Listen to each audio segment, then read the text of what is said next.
Él es arquitecto de la Facultad de Arquitectura y Urbanismo de la Universidad Nacional de Buenos Aires y un máster en Urbanismo y Ordenamiento Territorial de la Universidad Libre de Bruselas, en Bélgica. Fue director nacional de planeación del Ministerio de Obras Públicas del 18 al 23 y miembro del directorio de Procrear, programa de crédito argentino, del 2015 al 2022. Ha sido subsecretario de Urbanismo y Vivienda de la provincia de Buenos Aires en el 2008 y subsecretario de Planeamiento del Gobierno de la Ciudad Autónoma de Buenos Aires, y ha presidido la Corporación Antiguo Puerto Madero del 92 y 2016. Durante 20 años ha sido titular de la Cátedra de Planificación Urbana de la Facultad de Arquitectura de la Universidad de Buenos Aires. Crea y dirige durante 10 años la licenciatura en Urbanismo en la Universidad General Sarmiento. Actualmente da el curso de posgrado en las universidades de Córdoba, La Plata y en Flaxo. Forma parte del cuerpo de profesores del Lincoln Land Institute Policy. Miembro de número de la Academia de Arquitectura y Urbanismo. Gana el premio bianual máxima distinción otorgada por el Consejo Profesional de Arquitectura y Urbanismo en 4 oportunidades, en el 94, 2000, 2008 y 2014. Ha sido galardonado por el Instituto Human Settlement Planning en Making Cities World de la Universidad de Erasmus en Rotterdam, Holanda, y alumno internacional por excelencia. Liderazgo y Desarrollo y Gestión Urbana. Ha sido condecorado por el gobierno francés con las palmas académicas en grado de caballero y recibió en 1978 el premio Jean-Jacques, que se otorga a la mejor tesis de cada año de la Universidad Libre de Bruselas. Muchas gracias, Alfredo, por estar con nosotros. Bueno, muchísimas gracias.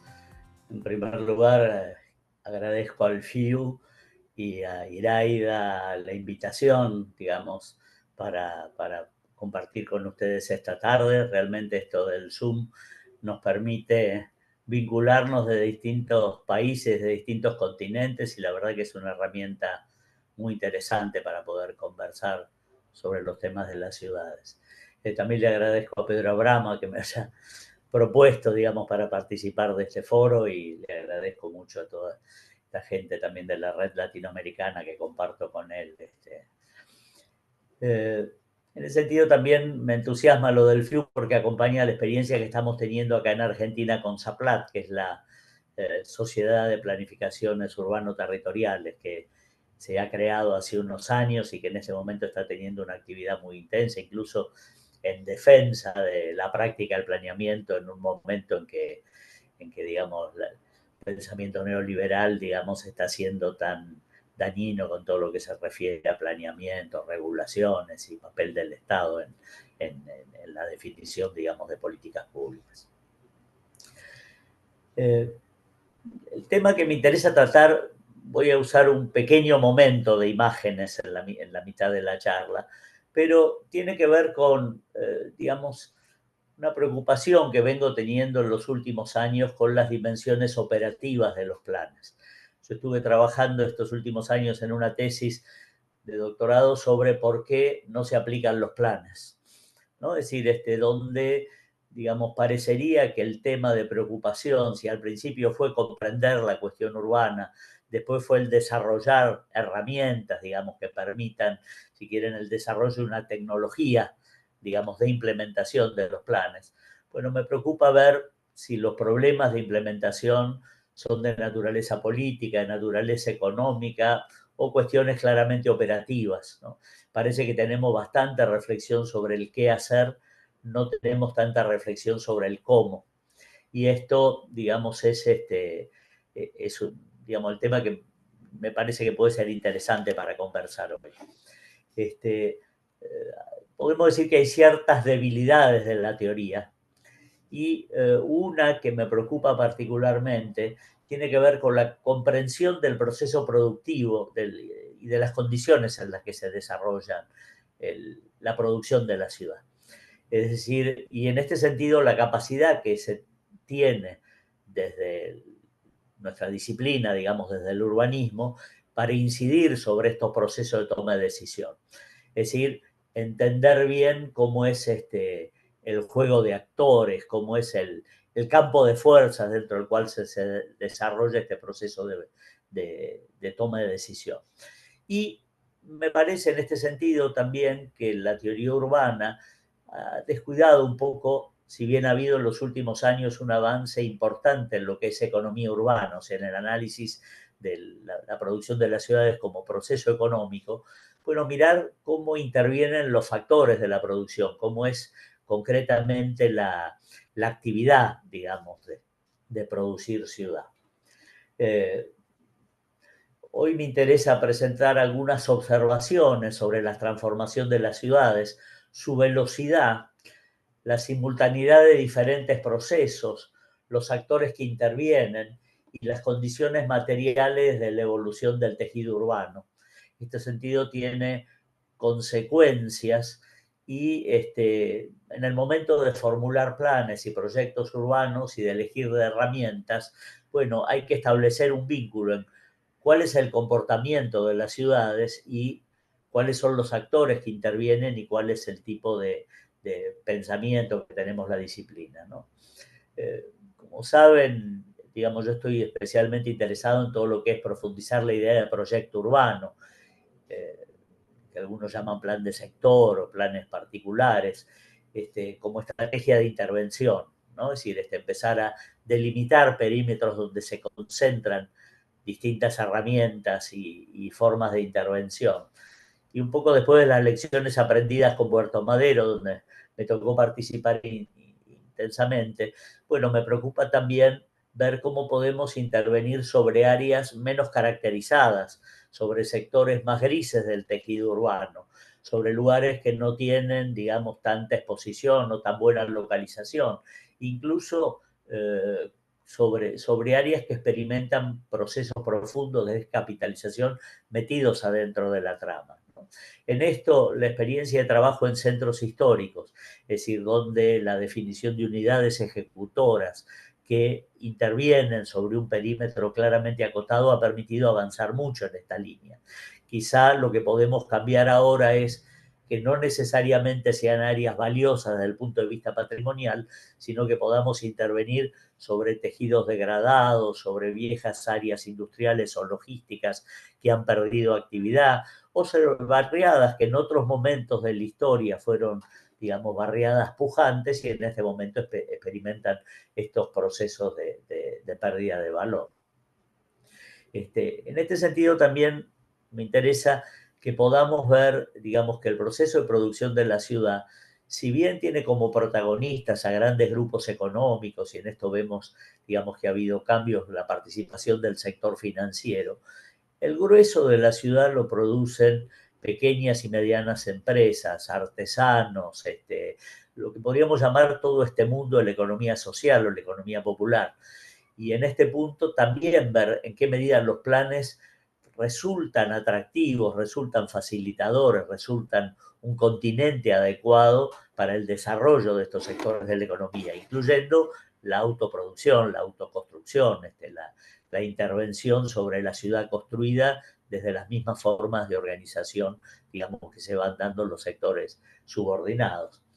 En este sentido, me parece que, bueno, de golpe es interesante empezar a ver los cambios que ha tenido la producción, digamos, de la ciudad para entender estas cuestiones. Entonces, les pediría si podemos pasar una primera tanda de estas imágenes, que me gustaría mirar algunos números como para ver de qué estamos hablando. Estas imágenes que dibujó un arquitecto argentino, digamos, sobre la evolución del centro de la ciudad, digamos, lo que nos va marcando es, digamos, de qué manera la matriz geométrica, la estructura, seguí pasando, así, la estructura geométrica de la ciudad, digamos, se va cambiando, digamos, reconociendo esa estructura parcelaria, ¿no? Y bueno, la idea es mostrar justamente cómo es esta dinámica de transformación que se va produciendo parcela por parcela, con la introducción de nuevos edificios, nuevas volumetrías, nuevos marcos regulatorios, nuevos códigos, ¿no? Y que en el fondo no van planteando de manera homogénea, de manera coherente, digamos, la estructura de la ciudad, sino a lo mejor en la misma cuadra nos superpone edificios de distintas épocas, de distintas morfologías, que responden a distintos imaginarios sociales, ¿no? Y esto es la primera dinámica que me interesa. Es decir, por ejemplo, en este estamos mirando 150, 200 años de la historia de la ciudad o más, y, digamos, vemos cómo esa morfología se ha ido transformando, pero, digamos, no como una gran intervención, sino como una superposición de intervenciones de pequeña escala. Al analizar la evolución de las áreas urbanas, lo que nos sorprende es que la masa construida presenta una enorme inercia. Es decir, cuando nosotros miramos este proceso muy rápido, la ciudad se va transformando. Pero en general, cuando lo miramos en el tiempo, bueno, la capacidad de intervención es bastante relativa. Quiere decir que la evolución de la ciudad predominan las áreas que experimentan transformaciones muy leves o en las que no se experimentan cambios. Es decir, en la mayoría de la ciudad siguen presentando las condiciones que presentaban a lo mejor hace 10 años. Pero también se ve que en algunas áreas se concentra la transformación, ¿no? Que es lo que en general llamamos áreas en transición. Acá, digamos, es una imagen de un recorte de lo que es el área metropolitana de Buenos Aires, que es la capital federal, ¿no? Es el 5% del territorio eh, del área metropolitana, tiene 13.300 manzanas, 321.000 parcelas, de las cuales 719.000 son departamentos, el 71% y el 23% casas, ¿no? El 6% podemos decir que es una construcción subestándar. Hay un 9% de hogares en asentamientos informales, digamos, 40.000 inquilinatos. De este total, 268.000 edificaciones son previas a 1977 y 25.700 después del 77. El 77 es un año importante porque es cuando se cambió el código de la ciudad. Quiere decir que podemos decir que el 90% de la ciudad ha sido construida antes de que se cambie el código en el 77. ¿No? Es decir, a eso me refiero cuando decimos de esa enorme inercia. Del 80 al 89, que es cuando hice esta investigación, se construyeron 9 millones de metros cuadrados. Del 90 al 99, 16 millones de metros cuadrados. Del 2000 al 2008, 16,3 millones de metros cuadrados. Quiere decir que en total se han construido 41,7 millones de metros cuadrados. Quiere decir que el 30%, el 40% de la superficie construida tiene más o menos estas cifras. Esto quiere decir que más o menos entre los años buenos y los años malos se construye entre 1 millón y 3 millones de metros cuadrados. Es decir, 1 millón los años buenos, 1 millón los años malos, 3 millones los años buenos. Esto quiere decir que en los 4 años que dura, por ejemplo, el gobierno de un alcalde, se autoriza la construcción de un volumen que es alrededor del 5% de la ciudad existente. Es decir, que por año se construye el 1, el 2%. Quiere decir que en un plazo en que tiene vigencia, por ejemplo, un plan de un gobierno local, bueno, ese plan logra incidir en más o menos el 4% de lo que es la superficie que se va a construir. Esta primera idea yo creo que es importante, porque en general los planes apuntan a cambiar todo, ¿no? Y, digamos, esto explica dos cosas, que en un periodo breve es muy poquito lo que puede cambiar. Y la segunda cosa es que tienen que sostenerse en periodos largos si quieren realmente tener impacto sobre determinados cambios estructurales en la conformación del tejido urbano. Si miramos las cifras, bueno, de expansión de la mancha urbana, también históricamente han sido también entre el 1 y el 3% de la expansión del crecimiento de la ciudad, de lo que ya existe. En los últimos años, con el desarrollo de clubes de campo, lo que estamos viendo es una mayor incidencia del consumo de metros cuadrados por unidad habitacional y una tendencia a una expansión desmesurada de las áreas metropolitanas. Es decir, que esto, digamos, también tiene que ver con el cambio de algunos patrones de localización o patrones de urbanización que favorecen la expansión suburbana, y en esto aparece toda la discusión que estuvo tan presente en Hábitat de la necesidad de volver a promover ciudades compactas, ¿no? Es decir, de tratar de detener este incremento de la expansión de las ciudades. Dato que es interesante, acá aparece digamos, la evolución de un ciclo largo, ¿no? Desde 1935 hasta el 2010, más o menos, de cómo ha sido los niveles de construcción. Vemos que son un poco erráticos, digamos. No es verdad que hay un alineamiento total entre el desarrollo de la economía, de la macroeconomía y el desarrollo de la construcción, aunque hay ciertos fenómenos que se verifican. Nosotros vemos que hay, por ejemplo, la introducción de la ley de propiedad horizontal, ha tenido en la década del 50, 58, un incremento notable del pico, digamos, de construcción. Es decir, hay determinados marcos normativos que inciden, que estimulan el desarrollo de la construcción. Fíjense, interesante, aparece el año 77 como un año, como una cifra aberrante dentro de esa línea de construcción. Bueno, en ese punto el cambio de código significó una variable importante y sobre todo una medida que le dieron, después de cambiar el código, un plazo de un año para presentar planos con el código anterior, lo cual generó una gran expectativa, si quieren, digamos, si el código tenía restricciones, de todos aquellos que querían liberarse de esas restricciones, ¿no? Entonces, en el 77 aparece una cifra rara.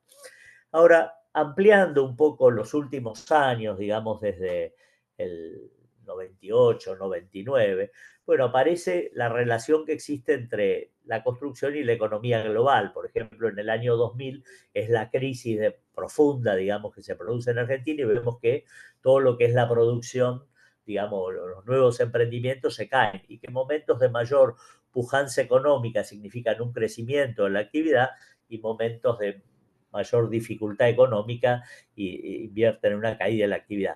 Quiere decir que esta dinámica de cómo se va transformando la ciudad tiene una relación con variables macroeconómicas que podemos medir. Dos cosas que me parecen interesantes poner en relación. Esta es la cantidad de inmuebles escriturados, es decir, es el Colegio de Escribanos que nos da esta cifra, ¿no? La cifra que sigue es el valor del metro cuadrado, ¿no? Y en todo caso vemos que también, digamos, el valor del metro cuadrado viene teniendo subidas y bajas respecto digamos, de la evolución económica. Lo que me interesa, hicimos acá, es calcar estas tres curvas para ver si más o menos podíamos encontrar un paralelo de tendencias, digamos, de cómo evolucionaba la construcción, cómo evolucionaba el valor y hasta qué punto se verificaba que eso que se construía se escriturara, o sea, se comercializara. Y lo que aparece a partir de la década del 2000, a partir de esa crisis, es que la formación del valor, o sea, la línea roja, empieza a independizarse de la cantidad de metros cuadrados que se construyen y de la cantidad de metros cuadrados que efectivamente se venden. Esto explica un poco este fenómeno de los bienes raíces como reaseguro de valor que está pasando en algunos países, ¿no? Y que, digamos, de alguna manera, como el guardar metros cuadrados construidos, como guardar lingotes de oro, ¿no? Es decir, es tratar de resguardar de la inflación y de otros fenómenos económicos, digamos, lo que está pasando, digamos, con la construcción. Cuando miramos el mapa de la ciudad, lo que vemos es que los valores, esto no serían estrictamente valores de suelo, serían valores del inmueble, ¿no? Es decir, que estos valores de venta se distribuyen de manera distinta a lo largo de la ciudad. Quiere decir que esto que decimos que hay auge y disminución de la construcción no se produce de manera regular sobre el territorio. Y cuando miramos los permisos de construcción, pues podemos observar un periodo donde hay zonas de la ciudad donde hay mayor dinamismo y que hay otras zonas donde ese dinamismo decae. Por ejemplo, vemos que toda la parte sur de la ciudad, incluso en el centro, ese dinamismo de la construcción disminuye. Esto vemos también que las zonas, digamos, donde ese dinamismo se concentra, cambian, ¿no? Por ejemplo, en esta diapositiva aparece que el área de Puerto Madero, que formaba parte del centro, es ese triangulito que está hacia el oeste, bueno, tiene mayor dinámica. Vemos también que hay algunos azules oscuros que antes estaban más claritos. Quiere decir que cuando nosotros observamos cómo es el comportamiento de la transformación de la ciudad, en general predomina una enorme inercia. Pero podemos encontrar algunos lugares donde podemos decir que la realidad palpita, que hay ciertos dinamismos que están atravesando de manera, digamos, irregular no, digamos, particular, digamos, determinados sectores de la ciudad. Esto, digamos, tiene una consecuencia que es interesante, es decir, que la actividad tiende a concentrarse en determinadas partes de la ciudad. Esto tiene alguna explicación. A veces, por ejemplo, en la ciudad porque se abrió una línea de subterráneo nueva, o porque se abrió una autopista, una vialidad rápida, o porque un barrio se puso de moda, porque de golpe los jóvenes o los artistas de televisión tienden a concentrarse en ese barrio. Quiere decir que hay una relación, digamos, entre la evolución de un imaginario social, el prestigio y el interés de determinadas partes de la ciudad por intervenir. Esto también nos lleva a una, digamos, una observación, digamos, respecto de la estructura de la ciudad. Nosotros encontramos en general, como esta dinámica se desplaza, en algunas partes de la ciudad la huella de determinado proceso que sucedió en esa ciudad durante determinada época. Entonces encontramos barrios que tienen una concentración de construcciones de la década del 50 o del 30. Y por ejemplo, la gente de cine, cuando está buscando locaciones para, digamos, desarrollar, no sé, una película, y bueno, reconstruye estos ambientes de época dentro de determinadas barriadas que tienen estas características. Digamos, esta impronta, digamos, que da esa suspensión de la dinámica de la ciudad, tiene mucho que ver con la creación de identidades y con el reconocimiento de un poco de la identidad o de la personalidad de los barrios dentro de la ciudad. Pero por otro lado, cuando esos barrios son atravesados por estas dinámicas de transformación, bueno, esta transformación supone conflictualidades, porque lo que era un barrio tranquilo, a lo mejor tenía una norma que permitía construir en altura, pero no pasaba nada, y en determinado momento, por ejemplo, la ampliación de una red de metro, aproxima esta zona al centro de la ciudad. Por lo tanto, hay gente que empieza a estar interesada en construir un edificio de mayor densidad, un edificio en altura. Y los vecinos que tienen una casa con jardín o con pileta empiezan a protestar por el cambio de morfología que está teniendo el barrio, que no hace más que reflejar una norma que ya existía, pero que para los vecinos no existe hasta el momento que se pone operativa, ¿no? Con lo cual, digamos, en general, las áreas en transición se le presentan a los gobiernos locales como áreas de conflicto. Es decir, si bien hay una dinámica de transformación que podemos leer positiva, hay unas tendencias de transformación de los modos de vida que muchas veces también operen desplazamientos de población. Estos desplazamientos uno podría decir, bueno, son desplazamientos de los ricos por los pobres, pero no siempre es así. Porque hay veces que a una persona, a una familia, le ofrecen tanto por su casa que nunca había soñado que valiera tanto, ¿no? Pero objetivamente el mercado le está desplazando el lugar donde hizo toda su vida. Y acá entra en juego estas lógicas distintas, digamos, que hacen a la conflictividad urbana. Quienes miran a la ciudad como bien de cambio y miran las oportunidades de inversión que hay, quienes miran a la ciudad como bien de uso, este señor que toda su vida vivió en esa casa y aunque le ofrezcan una fortuna por esa casa, él no quiere mudarse, están todos sus recuerdos, toda su historia ahí, y el papel del Estado, digamos que tiene la dificultad de armonizar lo que podríamos llamar un proyecto de desarrollo y un proyecto de convivencia, es decir, que tiene que manejar relaciones de fuerza, relaciones de poder y de alguna manera armonizar, digamos, las posibilidades de transformación que se están produciendo en la ciudad sin que eso, digamos, altere la gobernanza. Entonces, de golpe a mí me interesa mucho mirar estas dinámicas. ¿Por qué? porque cuando miramos que en determinadas partes de la ciudad se desarrolla una dinámica, bueno, es ahí donde está sucediendo, digamos, la transformación de la ciudad.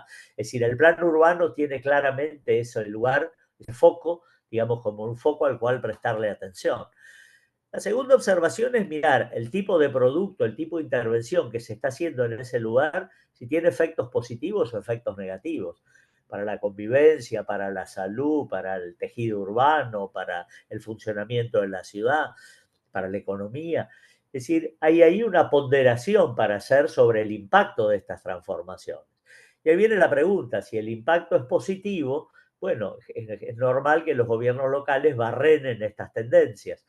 Pero si el impacto es negativo, el problema de los gobiernos es de qué manera reconducir o obstruir el desarrollo de estas tendencias. Ahí entra en juego, digamos, una conflictualidad y el tipo de herramienta que se puede usar para esto.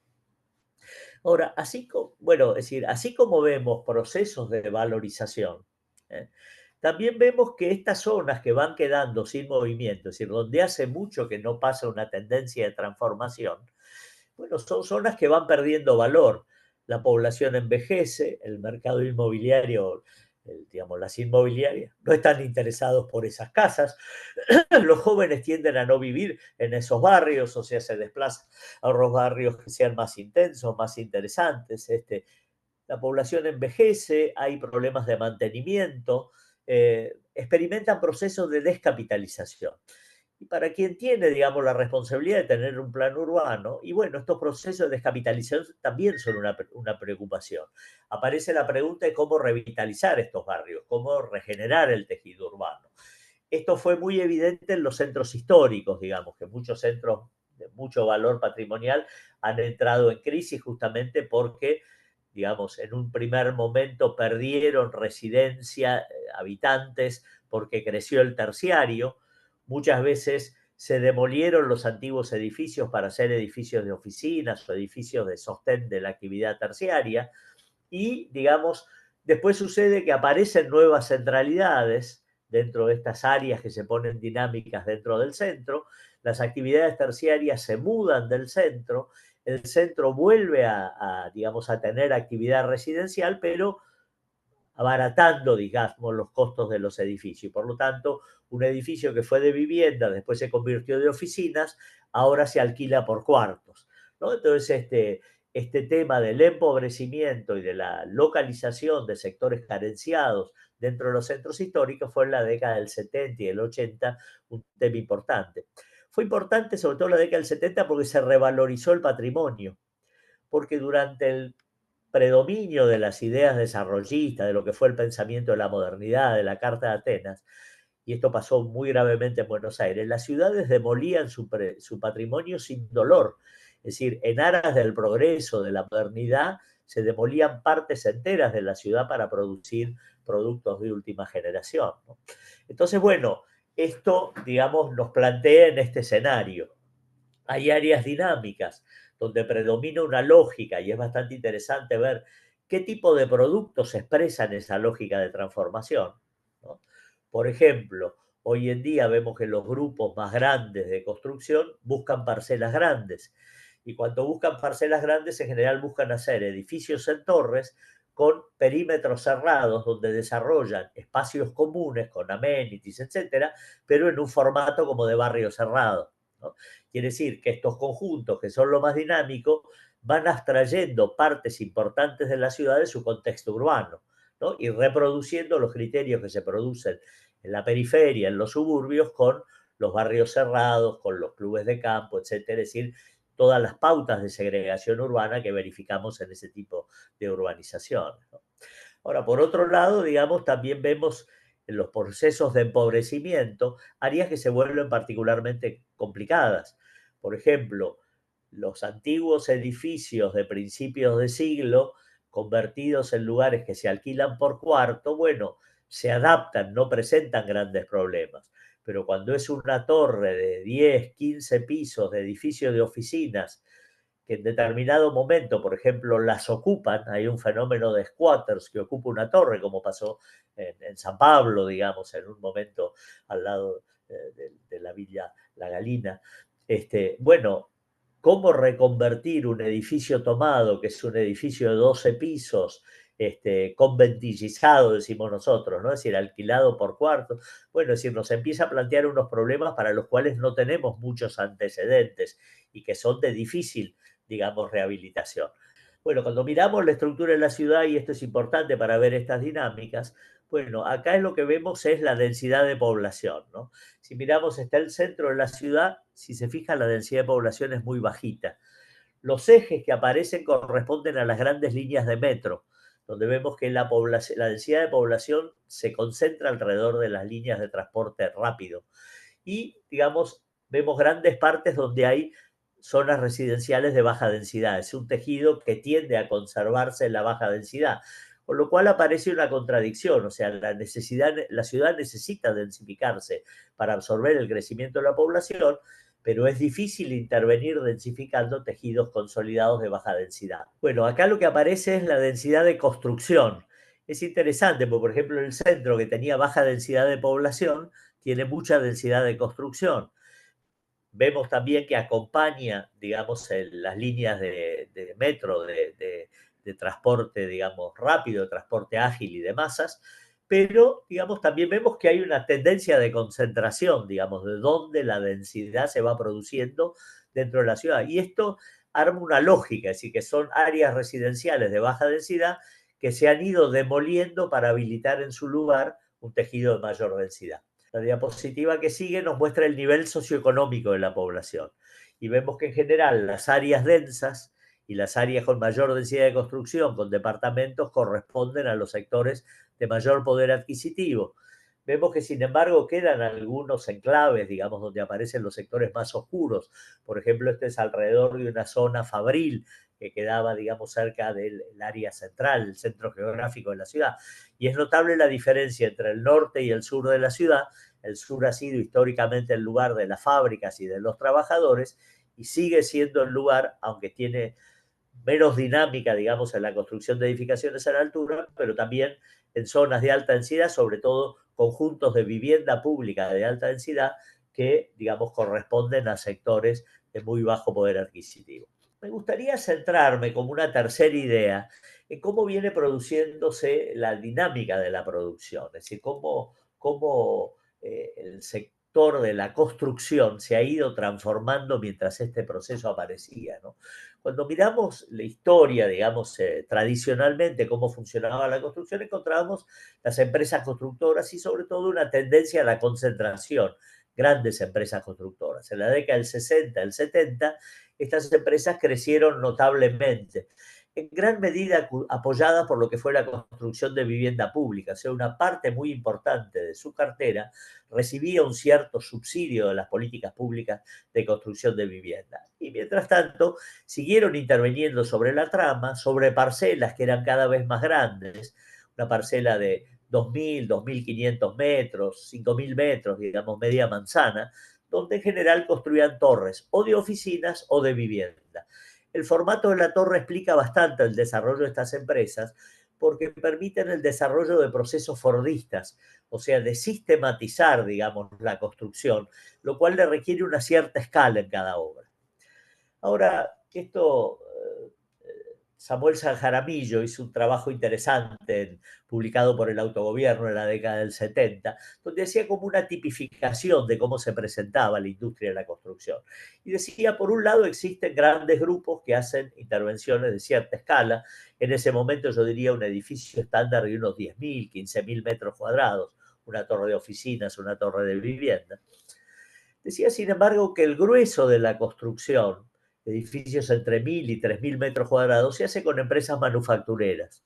Es decir, que son pequeñas empresas que no tienen procesos realmente industriales, muchas veces una estructura organizativa que acopla gremios que trabajan individualmente como subcontratos de la misma obra, y que los procesos en general son de baja inversión de calidad y no tamaño.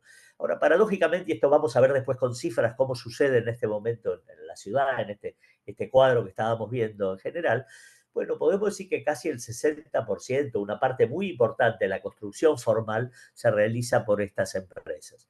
Sobre esto tendríamos que agregar otro sector, que es quien hace la vivienda de lujo, ¿no? Lo que llamamos, digamos, el traje a medida, lo que es la intervención de los arquitectos haciendo una casa por encargo, ¿no?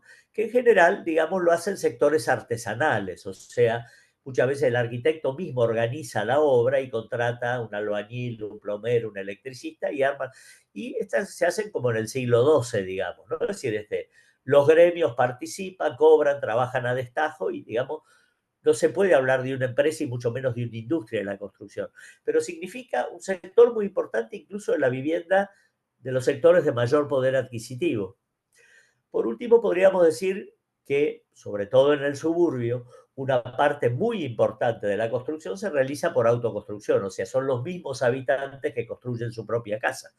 Y si miramos la totalidad de cómo se desplaza, digamos, esta actividad sobre el territorio, bueno, tendríamos que subdividir, digamos, cuáles son los sectores que están participando de este proceso. En los últimos años hemos visto que ha habido una transformación en las empresas constructoras. Ha habido un cambio del tamaño de las intervenciones, o sea, una tendencia a hacer intervenciones de mayor tamaño, pasar de los 10.000 a los 30.000 o los 50.000 metros cuadrados, lo que lleva a buscar parcelas grandes dentro del tejido urbano. Y también un cambio en la hegemonía del proceso, que ya no es una empresa constructora tradicional, sino que en general es lo que llamamos en Argentina mesas de dinero, es decir, grupo de fondos de inversión que evalúan, digamos, una lógica netamente financiera esa inversión, que muchas veces están conectados con fondos de inversión internacionales y que tienen en la figura del desarrollador un operador fundamental, digamos, de esta articulación. Es decir, el desarrollador tiene el concepto de una operación, tiene credibilidad, o sea, una cierta capacidad de juntar cabezas, de juntar fondos de inversión que acompañan esa inversión y contrata empresas constructoras, no siempre una, sino a veces varias. Incluso muchas veces los desarrolladores explican parte de su eficacia porque le exigen velocidad a las empresas y no se hacen cargo de las deseconomías de las empresas constructoras que son sus propios contratistas, ¿no? Entonces, este cambio ha hecho que lo más dinámico de la construcción tiende a concentrarse en pocas empresas que hacen muchos metros, que priorizan determinadas partes de la ciudad para producir determinado tipo de producto. Y esto, digamos, de alguna manera podríamos decir es la vanguardia en términos de mercado. Sin embargo, el resto de la ciudad sigue presentando, digamos, batalla, digamos, sigue haciendo cosas. Y aquí lo que entra mucho en juego es cómo es la relación entre el tipo de producto y el imaginario social. Es decir, de qué manera los productos están expresando nuevos modos de vida. Las nuevas localizaciones se convierten en el lugar donde estos modos de vida se hacen posibles. Y lo que vemos es una tendencia, sobre todo en los sectores medios, en los que son sujetos de crédito y que tienen cierta capacidad adquisitiva, de ir aspirando, digamos, a comprar productos de última generación que expresan de alguna manera lo que desean, digamos, como desarrollo de su vida cotidiana. Como esta ecuación no siempre verifica, lo que empezamos a encontrar es que hay algunos sectores que pueden acceder a los productos a los que aspiran, ¿no? Y que hay otros sectores que se contentan accediendo a lo que podríamos llamar el mercado del usado. O haciendo la analogía con cómo funciona la industria automotriz, podríamos decir que hay un mercado de los autos de último modelo, pero después hay un larguísimo mercado, digamos, segmentado, de acuerdo a la capacidad adquisitiva, de autos de segundo, tercero, cuarto modelo, digamos, al cual, digamos, los sectores medios, digamos, y los sectores populares también, van desarrollando estrategias de reposicionamiento, ya sea en términos de ascenso o de descenso de su capacidad adquisitiva, y esto genera movilidad dentro del tejido urbano, dentro de los barrios, y, digamos, también sobre los modos de vida que se desarrollan dentro de estos barrios. Podemos decir que en general en los barrios más dinámicos hay una tendencia a cambiar los modos de vida cotidianos. Y en los barrios que tienen mayor inercia hay una tendencia a reproducir viejos modos de vida sobre los que se asienta la convivencia. En esto los barrios autoconstruidos tienen una particularidad, que como la evolución es muy lenta y el trabajo de las organizaciones sociales con los municipios para terminar de completar un cuadro de vida, de infraestructuras básico adecuado, bueno, estos periodos largos de consolidación urbana favorecen el arraigo y vemos que en el medio popular no es tan frecuente la mudanza, digamos, el cambio de vivienda a lo largo de la vida de una familia, sino que hay una cierta permanencia a permanecer en el mismo barrio. Y esto también a modificar la casa, a mejorarla, a agrandarla, a construirla encima, a remodelarla, a adaptarla a las nuevas necesidades que tiene el grupo familiar, con lo cual hay una lógica de la transformación que no siempre se expresa en las cifras de los permisos de construcción que venimos analizando. Quiere decir que hay unas zonas dinámicas donde encontramos que la realidad palpite se están produciendo cambios, pero hay un tejido que parece quieto y dentro del cual también se van produciendo transformaciones, más pequeñas, más precarias, que protagonizan otros actores de la producción y otros sectores sociales, y dentro de la cual juega un papel importante también la dinámica de los inquilinatos. Es decir, en esta dinámica del mercado del usado, el inquilino también juega y no accede en propiedad, pero sí en alquiler a los productos a los que está aspirando. Esta lógica, que es de alguna manera la de la sociedad de consumo, en la ciudad tiene un efecto nefasto, porque en los últimos escalones de esta ciudad encontramos bienes que han perdido valor, bienes de capital, sectores de la producción, partes de la ciudad que están absolutamente desvalorizados, que en términos de la producción serían tratados como desechos, que esperan, digamos, disposición final, que en última instancia, digamos, son los sectores de los que se apropian y donde se localizan los sectores más empobrecidos de la sociedad y que nos presentan en general los cuadros críticos más dramáticos, ¿no? Quiere decir que al hacer un plan, uno tiene que entender los sectores más dinámicos, uno tiene que entender todo lo que es el mundo de las pymes, de las pequeñas transformaciones, de la remodelación y de la ampliación de las construcciones existentes, y los sectores que experimentan claros procesos de degradación y que en última instancia son convocantes de sectores que presentan problemas graves, sobre todo en temas de empleo, en temas de poder adquisitivo, en temas de dificultades, digamos, de integración social. Bueno, esta dinámica no siempre está comprendida, es decir, muchas veces entendemos los síntomas, entendemos los efectos que aparecen, pero no siempre estamos comprendiendo, digamos, cómo la misma dinámica de la producción de la ciudad, en el marco, digamos, que tiene como protagonista fundamental la lógica del capital, la lógica del mercado, digamos, va superponiendo estos procesos y va dejando, digamos, sectores que de alguna manera tienen que ser reasumidos, compensados, subsidiados, digamos,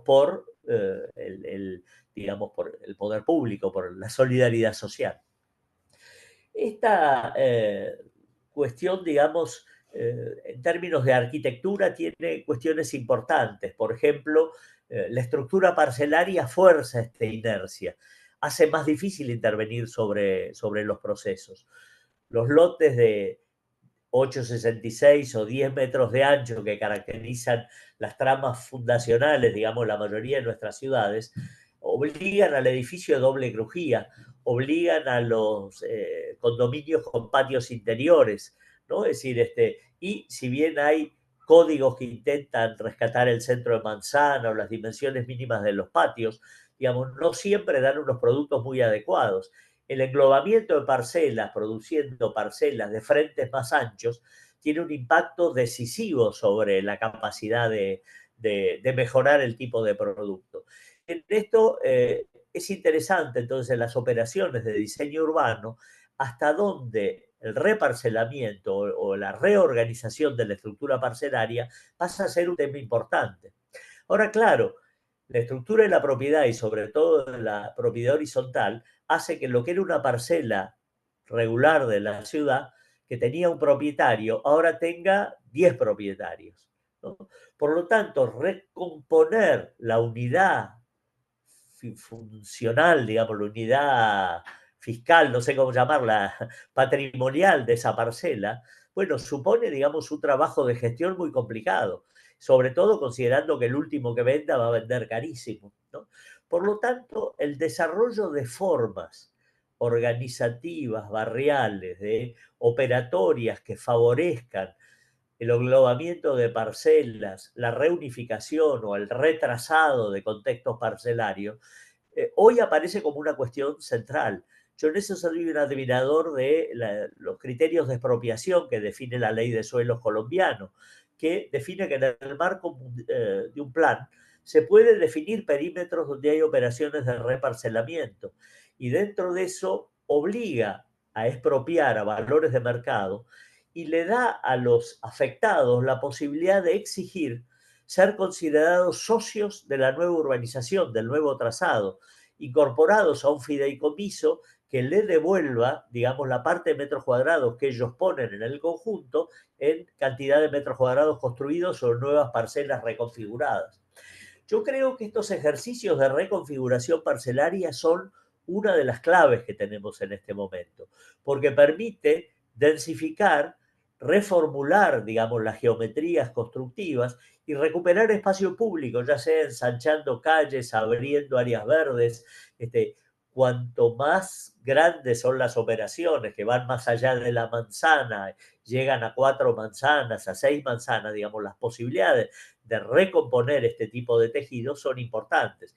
Y cuando se trata de la recuperación de parcelas grandes, de viejas fábricas, viejas playas ferroviarias, etcétera, y muchas digamos, de propiedad estatal, bueno, esta posibilidad de intervenir sobre el tejido y de generar nuevos proyectos que influyan sobre las áreas circundantes, nos parece que son una de las claves que tenemos. En ese punto, la figura del fideicomiso ha venido a introducir muchas oportunidades. Y, digamos, dentro de eso, en Buenos Aires estos últimos años hemos tenido desarrollo muy grande de lo que llamamos fideicomisos en el pozo, es decir, la unificación de 2 y 3 parcelas dentro de estas formas administrativas artesanales o manufactureras, digamos, de un inmobiliario o un arquitecto que organiza a los propietarios de 3 parcelas y a una serie de compradores que adelantan la compra del edificio que se va a hacer, ¿no? Es decir, que van a pagar, mientras dure la obra, una cantidad de dinero para sostener la construcción del edificio. Bueno, en algunos casos, por ejemplo, el asociar a los dueños de la tierra al emprendimiento hace que no haya que pagar la tierra, sino que la tierra se paga al final de la operación, lo que en términos financieros facilita muchísimo la operación.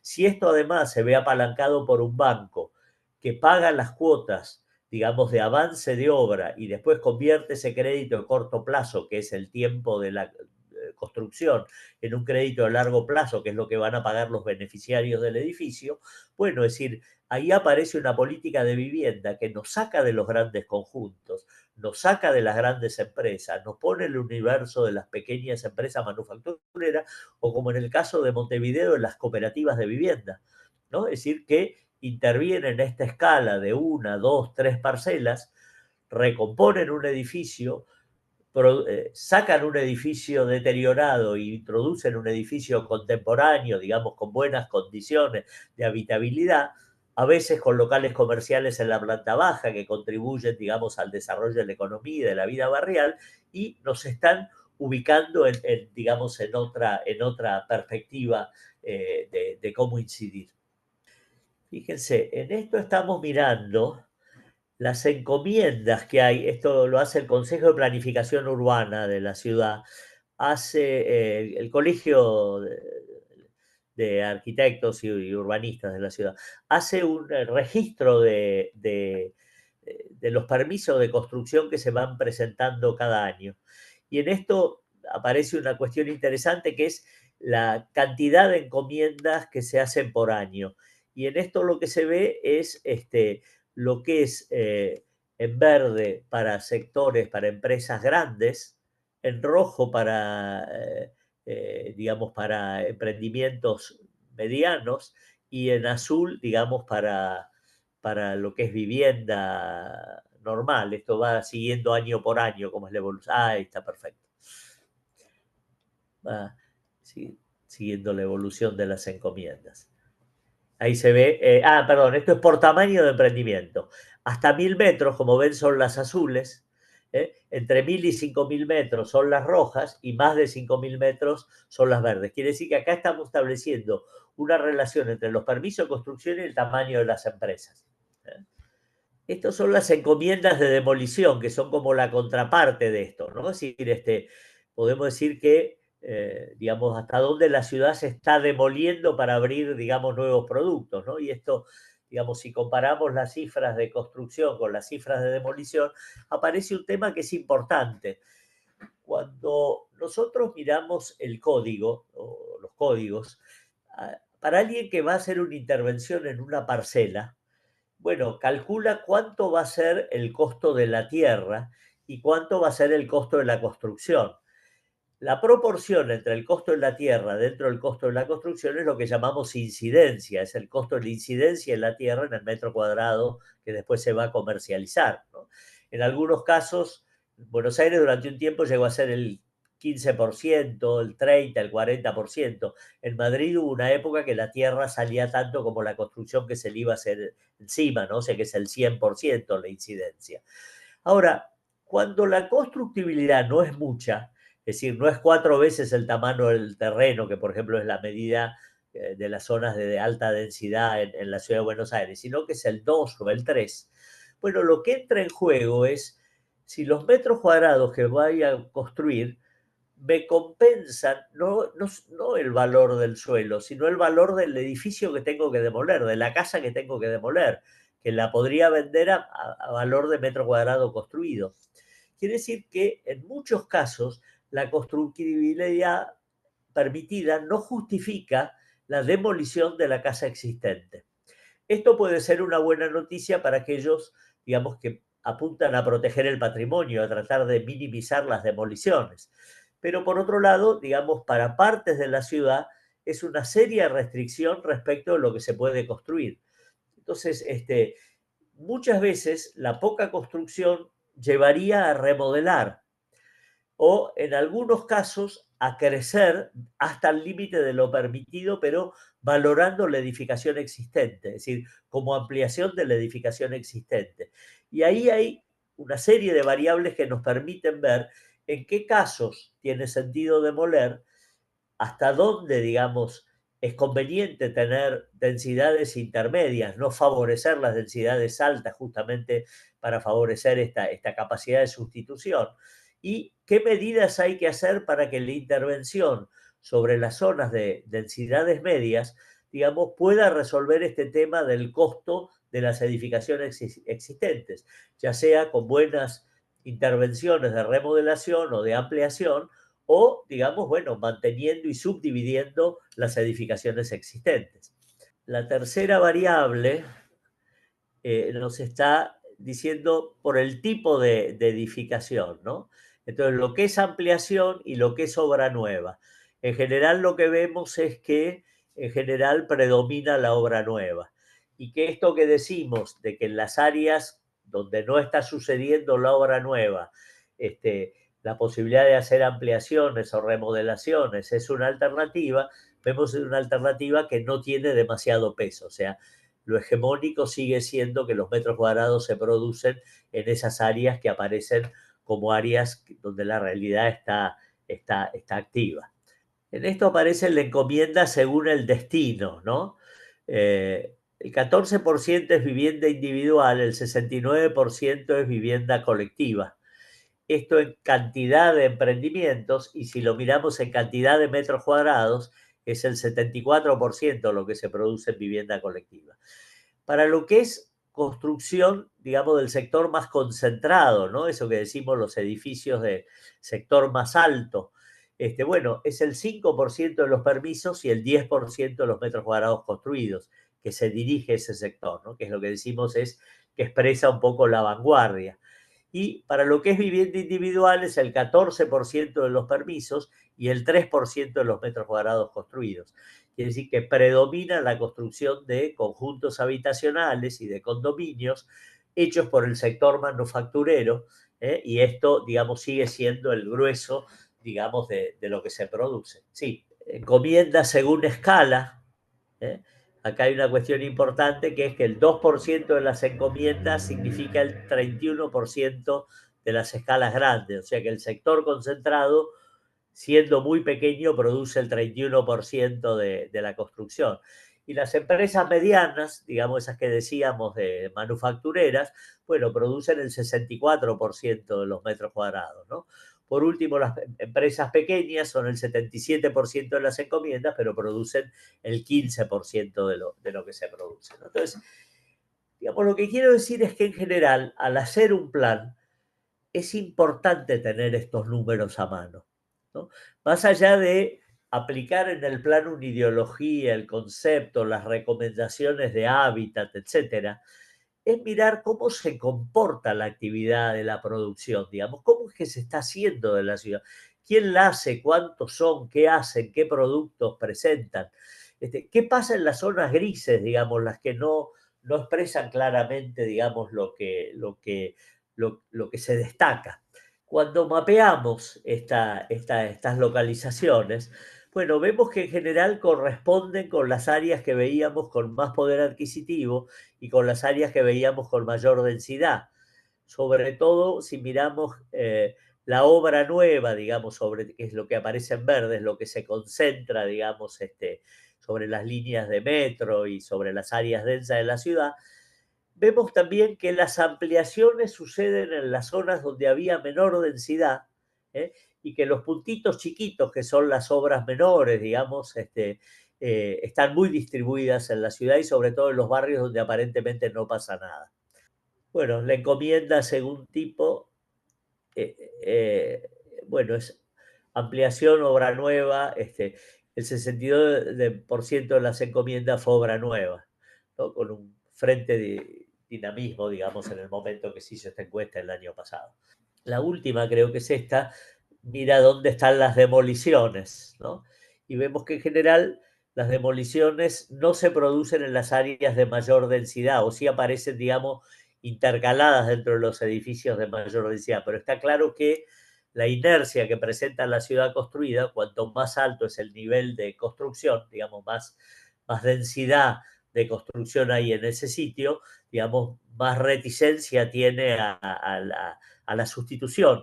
Lo que quiere decir es que cuando alguno de esos barrios entren en una zona de pérdida de valor, lo que vamos a tener como problema es cómo reciclar, cómo resignificar edificios de gran porte, ¿no? Que, digamos, suponen remontar la dificultad que presenta la propiedad horizontal para reunificar, digamos, la unidad de una propiedad o de un inmueble, de un edificio, y por otro lado las políticas de intervención dentro de viviendas donde vive gente y que, digamos, los procesos de rehabilitación, digamos, son más complicados. Que la realidad es que el sector dinámico se combina con otras formas de organización de la producción y la transformación se opera sobre la totalidad, con distinta dinamismo, con distinta velocidad. Interesa observar las dificultades que encuentran los sectores que operan sobre las zonas grises, sobre las zonas menos dinámicas de la ciudad. Las zonas de parcela pequeña, donde el valor del suelo se hace caro, o el valor de la propiedad del edificio se hace caro para poder intervenir, la constructibilidad que admiten esos sectores, o sea que de golpe tiene un montón de restricciones y que en última instancia lleva a no hacer nada, ¿no? O sea, es una zona que no hace nada y los factores de contexto consolidan esa tendencia a no hacer nada. En este sentido, las geometrías del tejido y esta relación entre la geometría del tejido y los modos de vida hacen que también muchos barrios tiendan a conservarse en la situación en la que están. Es decir, los vecinos están contentos con la situación del barrio, consideran que es un buen barrio, pero entonces el barrio no tiene tendencias de renovación. La población envejece, digamos, y el barrio queda como cristalizado. Y en este sentido también la modificación de la capacidad adquisitiva dentro del juego del mercado del usado, esos barrios quietos frente a los productos de última generación también van perdiendo valor, van perdiendo nivel de mantenimiento, van perdiendo tratamiento de los espacios públicos. A veces hay un sobredimensionamiento de las infraestructuras, las escuelas tienen mayor oferta de vacantes que la cantidad de niños que hay en el barrio y con eso aparecen un montón de nuevos fenómenos. En este sentido, digamos, cómo acompañan las políticas públicas, los procedimientos de reconstruir y ampliar, los procedimientos de englobamiento de parcela o los procedimientos de intervenir, digamos, dentro de la misma trama en operaciones relativamente pequeñas, digamos, puede agregar a sectores, digamos, dinamismo a sectores de lo que llamamos el mercado del usado, ¿no? En este sentido decíamos que los alquileres también, aunque en los alquileres también aparece un momento de un esfuerzo perverso, porque uno dice, bueno, el dueño de una propiedad que la alquila siempre tiene que estar haciendo inversiones de mantenimiento. Pero hay un negocio que desgraciadamente viene demostrando muy alta rentabilidad, que es alquilar un edificio sin hacer nada. Quiere decir que el valor del edificio es el que está, que muchas veces es de viejas familias que los heredaron y nunca supieron qué hacer con ese inmueble, ¿no? Pero subdividirlo y alquilarlo por parte supone que hay una renta que en términos del mercado de alquileres tiende a ser elevada. Es decir, en general se paga por esas posilgas un valor relativo alto en relación a otras alquileres de mercado, frente a un 0% de inversión. Es decir, para determinado inversor, comprar inmuebles destruidos, digamos, y alquilarlos por partes, tiene una tasa de ganancia que no ofrecen muchos otros negocios en el mercado. Y estos procesos aceleran estos procesos de deterioro de los barrios. Lo mismo podemos decir muchas veces esto pasa en los centros históricos, demoler en una noche una casa patrimonial y convertirla en un estacionamiento. La rentabilidad que ofrece el estacionamiento es altísimo en relación a la rentabilidad que se le podría sacar a una casa patrimonial rehabilitada. Entonces, digamos, estos procesos perversos que aparecen en la trama no siempre están siendo visualizados y no siempre forman parte de las herramientas o las acciones que ponemos en juego, digamos, al implementar políticas para la ciudad. La pregunta es entonces, ¿qué políticas implementar, ¿no? Yo, como les decía, estimulo la idea del proyecto urbano. Mirar las zonas que están teniendo procesos de valorización y las zonas que están teniendo procesos de desvalorización. Aparece una tercera instancia que es la pregunta, ¿qué capacidad tenemos nosotros de inyectar, digamos, en un determinado sector una dinámica que no tiene, ¿no? Como si le agregáramos una carga de batería, digamos, a un sector que está quieto o se está deteriorando para que revierta, digamos, esa inercia. Esto, digamos, siempre pensando que la capacidad de acción dentro de una gestión es limitada y que esos puntos se tienen que elegir muy estratégicamente, ¿no? Esta noción de acupuntura que traía el urbanismo español, digamos, como criterio durante bastante tiempo, yo creo que tiene una sabiduría importante, que es elegir los puntos en su capacidad de generar efectos en cadena, de incidir sobre las áreas circunstantes, de reorganizar, refuncionalizar el funcionamiento de una parte del tejido que hay alrededor, ¿no? Entonces, insertar un elemento nuevo, una pieza redibujada que tiene capacidad de hacer funcionar de otra manera las piezas que hay alrededor, ¿no? Esta noción de piezas urbanas que forman parte de un mecanismo urbano, yo creo que es una cuestión interesante. Y esta noción del relojero que repara una pieza, digamos, se aproxima un poco al tipo de abordaje que deberíamos tener. Bueno, evidentemente, la primera tarea es identificar estos perímetros, encontrar estas áreas de oportunidad.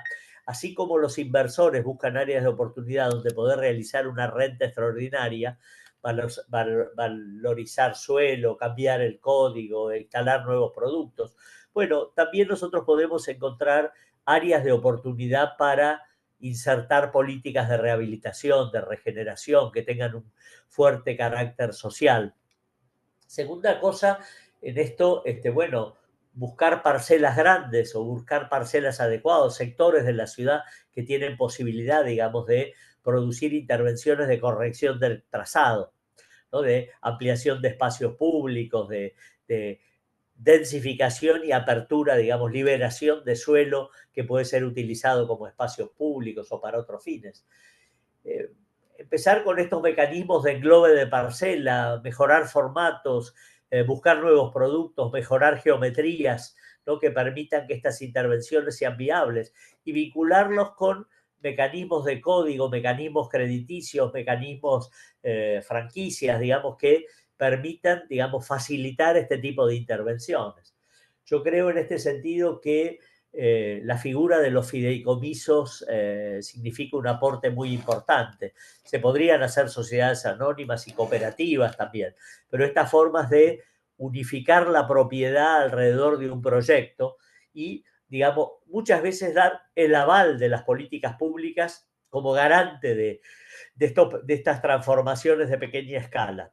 Es decir, por ejemplo, en Uruguay, las cooperativas tienen un registro de arquitectos que pueden organizar este tipo de implementaciones. Entonces, sobre la base de ese registro hay un personal capacitado en el que puede confiar el grupo de vecinos que se organiza para hacer esa intervención y de alguna manera el Estado sale de garante, digamos, de estas operaciones. ¿No? Imagínense esta posibilidad ligada a una línea de crédito de un banco que paga los avances de obra y habilita el crédito para los futuros beneficiados, digamos, hace que estas operaciones sean más fáciles. Y si además los propietarios del inmueble son socios de la operación y no hay que pagar el costo del suelo, del edificio que se demuele, porque se permuta por medio metros cuadrados en la nueva construcción, bueno, evidentemente se trata de un manejo, de un proceso de gestión, de una TIR, digamos, como el que hacen los desarrolladores en los grandes emprendimientos, digamos, y que han revolucionado de alguna manera la escala y la organización de la intervención en las ciudades. En este sentido, bueno, está claro que la norma debería acompañar y en esto los planes de sector, o sea, los planes pensados para un sector pasan a ser claves porque pueden tener unas morfologías que parten de la base de lo ya construido y de manera que las nuevas cosas que se introduzcan dentro de esa morfología contribuyan a ir homologando, homogeneizando, digamos, un tipo de paisaje urbano que se intenta preservar. Creo también en esto que son muy importantes las unidades ejecutoras locales, ¿no? Los franceses le llaman a esto las antenas, ¿no? Es el Pactarín, por ejemplo, ha hecho muchas operaciones de este tipo en París, que es, digamos, tener una oficinita en el barrio que interactúa con los vecinos, que habla con los propietarios, que los relaciona con un arquitecto, que los convence de que podrían hacer una intervención, que los pone en contacto con el vecino al lado, que hace de nexo con la municipalidad para que la municipalidad avale la operación. Es decir, estas cuestiones de gestión es en lo que tenemos menor desarrollo en nuestras ciudades de América Latina. Y que en general, cuando hacemos los planes, caemos a veces en la complicación de proponer mecanismos un poco sofisticados, en unos fideicomisos demasiado complejos que en el fondo ningún alcalde se anima a implementar. Está claro que el sector de bienes raíces se opone mucho a que los municipios interactúen, digamos, en el comportamiento del mercado. Pero si no, no hay salida. Es decir, si la política de planeamiento no entra a interactuar en los fenómenos de formación del valor, en la estructuración de la demanda, en la formulación de nuevos productos, en las líneas de crédito que estimulan determinadas tendencias, nuestras políticas serán inútiles, no se implementarán, seguirán siendo un conjunto de buenas intenciones publicadas en libros.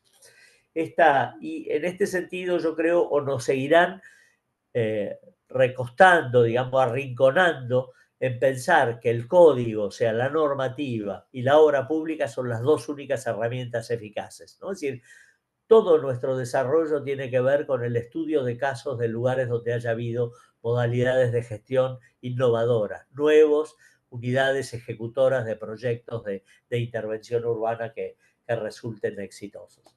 Y en esto podríamos decir que en los últimos años hemos visto, por ejemplo, este tipo de unidades exitosas, pero nosotros lo estamos viendo en el caso de Argentina, digamos, con el FISU, digamos, que es un fideicomiso que se armó con una recaudación, con un impuesto a las grandes fortunas, que hizo un inventario a fondo de los barrios de vivienda precaria, de lo que nosotros llamamos villas y asentamientos precarios, y que focaliza las intervenciones sobre estos focos.